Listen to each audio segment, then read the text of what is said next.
Qadrli atalar men apalar, құрметті отандастар, сіз емханаға бардыңыз, талон аламын деп дәрігердің есігін ашасыз, ал ресепшенде айтады, сіздің әлеуметтік медициналық сақтандыру статусыңыз белсенді емес, тек ақылы қабылдауға болады, дейді. Сіз қайтасыз, төлейсіз, ауруыңызбен күресіп жүресіз. Ал осы кезде сіздің әмсе жарнаңызды мемлекет өзі бюджеттен төлеп тұр, себебі сіз зейнеткер 12-ші санатты санат бойынша сақтандырылған.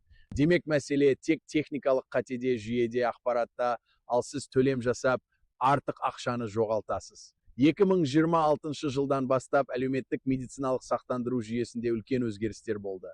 Кейбір аурулар ГОБМП тегін медициналық көмектің кепілдендірілген көлемі шеңберінен әмсақ шеңберіне ауыстырылды.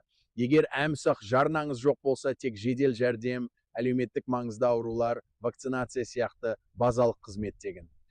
Толыққанды медициналық көмек кардиолог, невролог, эндокринолог қабылдауы, МРТ, КТ, стационарлық емдеу тек әміскі жарнасы бар адамдарға. Зейнеткерлер үшін жарнаны мемлекет төлейді, бірақ статусыңыз белсенді болуы керек. Осы видеода мен сіздерге әміс қалай жұмыс істейтінін, зейнеткерлерге не тиесілі екенін, жаңа ережелерді бас тартса не істеу керегін толық айтамын. Өз денсаулығыңызды заңмен қорғаңыз, артық ақша төлемеңіз. Қадірлі аталар мен апалар, сіздердің өмірлеріңізде денсаулық ең басты байлық. Жас өтеді, аурулар көбейеді, жүрек, қант, қан қысымы, буын, көз. Әр аптада емханаға бару, дәрігер қабылдауы, анализ, УЗИ, МРТ бәрі қажет. Ал сіз емханаға барғанда көбіне кезек жоқ, квота жоқ, ақылы кеңсеге барыңыз деп естисіз. Маған жазған бір апа айтты, ол МРТ жасатқысы келді, дәрігер жолдама жазды. Бірақ тегін кабинеттің кезегі 6 ай, ал ақылы болса, дәрігер ауруыңыз тез шешім қажет етеді, ақылы жасаңыз деді, ол 45 мың теңге төледі. Кейін білсе, оның әмсық статусы белсенді, ол тегін алуға толық құқылы болған, тек емхана өз кезегін жасайды. Тағы бір ата 69 жаста жүрегі ауырады, кардиолог қабылдауына жазылышын. Кезек 1,5 айдан кейін деді. Ол 1,5 айды күте алмайтын, дәрі көмек бермей жатыр. Ол бас дәрігерге арыз жазды, 3 күннің ішінде кезек табылды, тегін қабылданды. Тағы бір жағдай Шымкенттен. Зейнеткер апа операцияға зәру тездеу. Ол әмсақ бойынша тегін операция алуға құқылы. Бірақ ауруханада айтады, квотамыз таусылған келесі жылы деп. Ол 1439 нөміріне әмс қорының горячая линиясына қоңырау шалды. 2 аптаның ішінде квота бөлінді, ол тегін операция жасатты. Бір қоңырау 100 мың теңге үнеме, ал денсаулықты сақтау.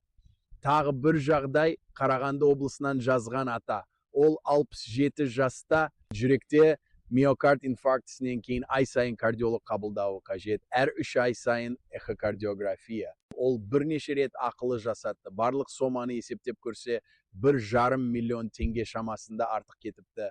Себебі ол 1439 нөміріне қоңырау шалған жоқ, бас дәрігерге шағым жазбаған. Ол тек емхана қызметкері ақылы ғана деген сөзге иланған. Жақында интернеттен ақпарат тауып шағым жазды. Келесі жолғы қабылдау тегін жасалды. Жылына 12 тегін кардиолог, 4 тегін эхокардиография, 1 жылдық диспансерлік бақылау. Бәрі шетелдегі мемлекеттік қаржыландыру шеңберінде. Пікірлерге жазыңыз, сіздер әмісқы бойынша қызмет алғаңыз бар ма? Қайсы ем ақылы болды, қайсы тегін, қай жерде бас тартты? Мен әрбір жауапты оқимын, жеке кеңес беремін, қажет жерінде видеода талдаймын. Достар, егер сіз біздің арнаға әлі жазылмаған болсаңыз, қазір жазылыңыз, қоңырауды басыңыз, лайк қойыңыз. Медициналық заңнама жыл сайын, кейде жыл ортасында өзгеретін ең жылжымалы сала. Дәрілер, қызметтер, жаңа тәртіптер бәрі орын алып отырады. Арнамен бірге болсаңыз, өз құқығыңыз, денсаулық жүйесінің жаңалықтары туралы ең бірінші білетін боласыз. Мен заңгер Бекзатыл Арман, сіздерге денсаулық пен заң жүйесінің қиылысында сенімді жол сілтеймін. Видеоны ата-анаңызға, ауылдағы жақындарыңызға, сырқат зейнеткер достарыңызға жіберіңіз. Бұл ақпарат олардың өмірін сақтайтын мүмкіндігі болуы мүмкін. Ал енді тарихқа көз жүгіртейік. Кеңес одағы кезіндегі медицина тегін, әмбебап, барлық азаматқа қолжетімді. Емхана, аурухана, дәрі, санаторий бәрі мемлекеттен. Жүйе идеал емес еді, бірақ ешкім дәрігер ақысын сұрамайтын. Тәуелсіздіктен кейін 90-шы жылдардан бастап мемлекеттік медицина әлсірей бастады. ақылы кеңселер пайда болды, сапа құлдырады. 2000 жылдардан бастап реформалар басталды. 2017 жылы Қазақстан Республикасының міндетті әлеуметтік медициналық сақтандыру туралы заңы қабылданды. Жеке азаматпен жұмыс беруші жарна жасайтын, ал мемлекет белгілі санаттарға жарнаны бюджеттен төлейтін жүйе. 2020 жылы жүйе толық іске қосылды. Енді Қазақстандағы медицина екі деңгейлі: бірі ГОБМП, барлық азаматқа жарнадан тәуелсіз тегін, екіншісі әмсақ, жарна төлеушілерге кеңейтілген қызмет пакеті.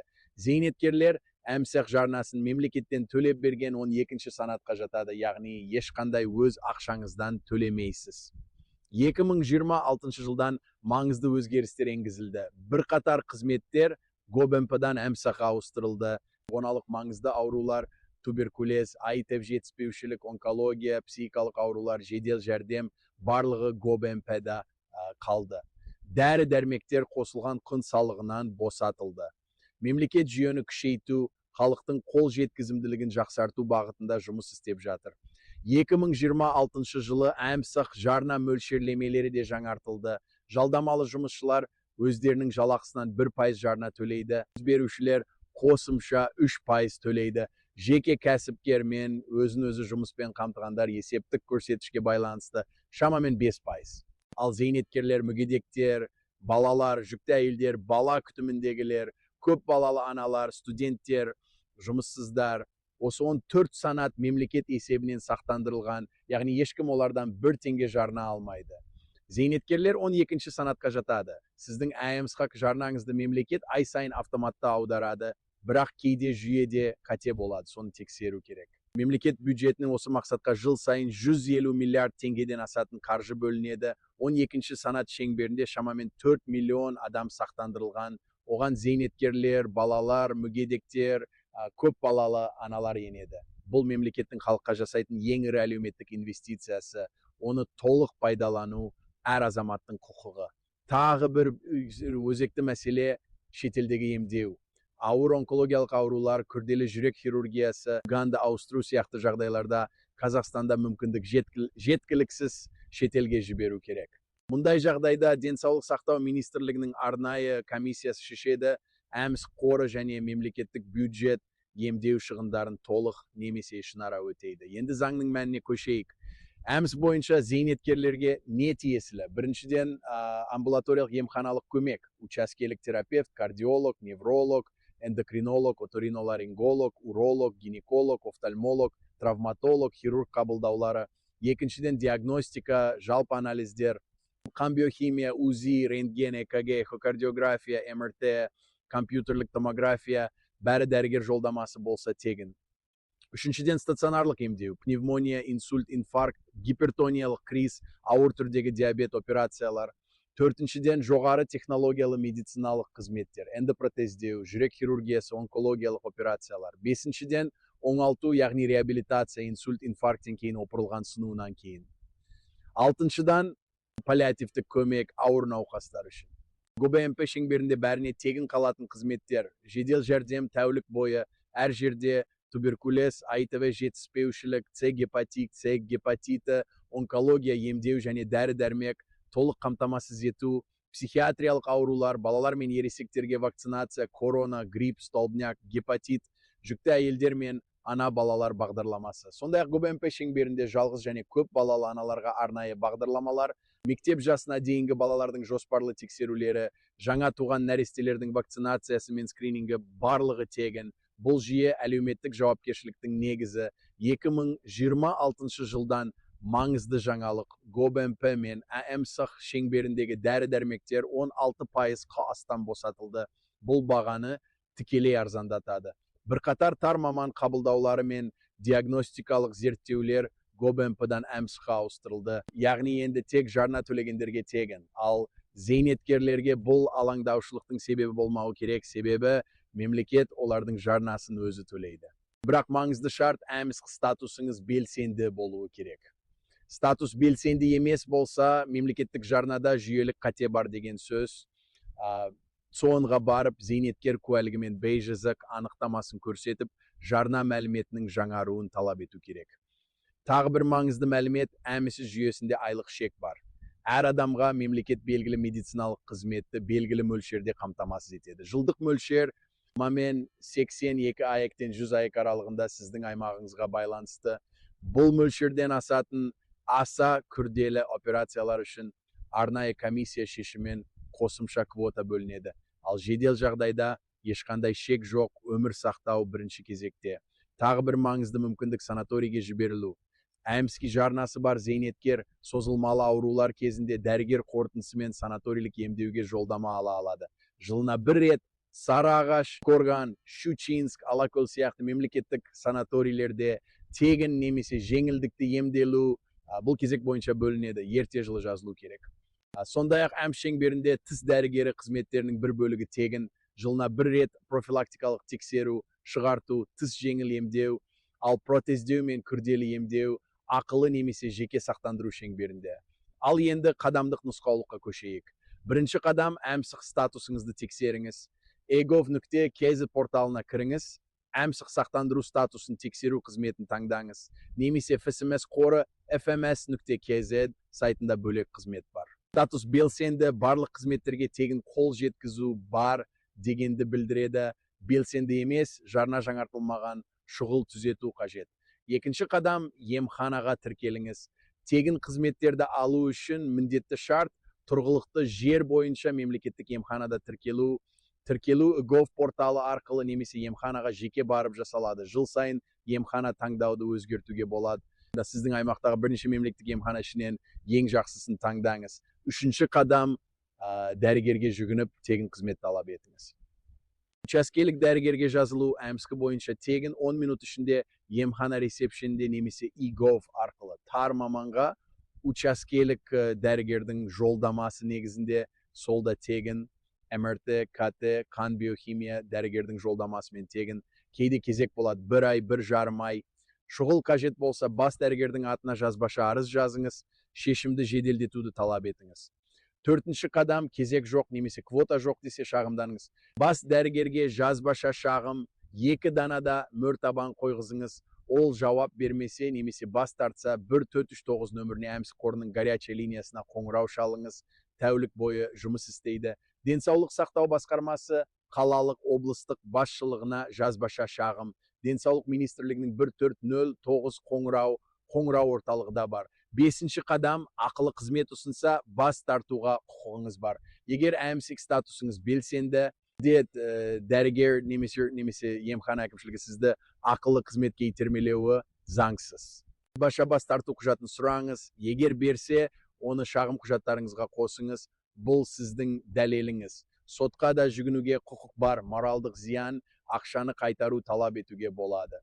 Алтыншы қадам ретінде сіз өзіңізге АМС шеңберіндегі барлық құжаттарды сақтап жүріңіз. Рецепттер, жолдамалар, анализ нәтижелері, дәрігер қорытындылары, төлем түбіртектері бұл қорғаныс базасы. Сондай-ақ медициналық электрондық паспорт жүйесі денмеу.kz немесе дамы мет.кз қосымшалары арқылы барлық қызмет тарихын көре аласыз. Қандай қабылдаулар тегін болғанын, қандай ақылы, бәрі ашық.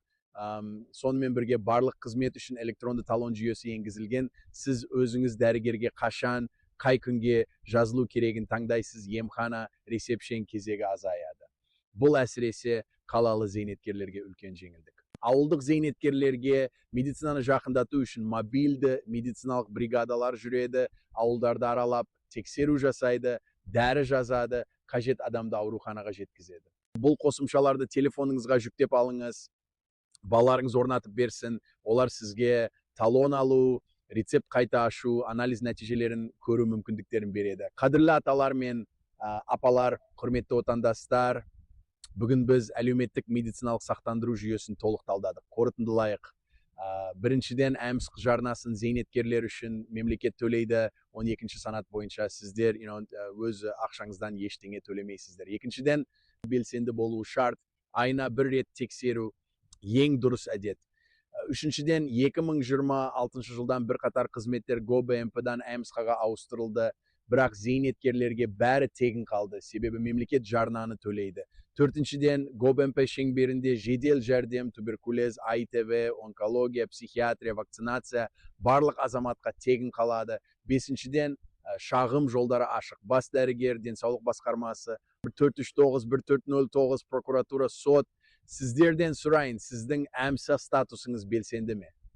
Соңғы рет қашан тексердіңіз? Емханада сізге ақылы қызмет ұсынды ма? Қай қалада, қай емханада жағдай болды? Пікірлерге жазыңыз, мен әрбір жауапты оқимын, нақты кеңес беремін. Бұл видеоны зейнеткер ата-анаңызға, қарт туысқандарыңызға, денсаулығы нашар жақындарыңызға міндетті түрде жіберіңіз. Бір хабар олардың өмірін сақтауы мүмкін. Лайк, жазылу, қоңырау, осылардың бәрі сізге ғана емес, миллиондаған адамға пайдалы ақпараттың таралуына үлес. Естеріңізде болсын, денсаулық ең құнды капитал, ал заңды білу сіздің қалқаныңыз, сіздің құқығыңыздың тілмаш пен қорғаушысы.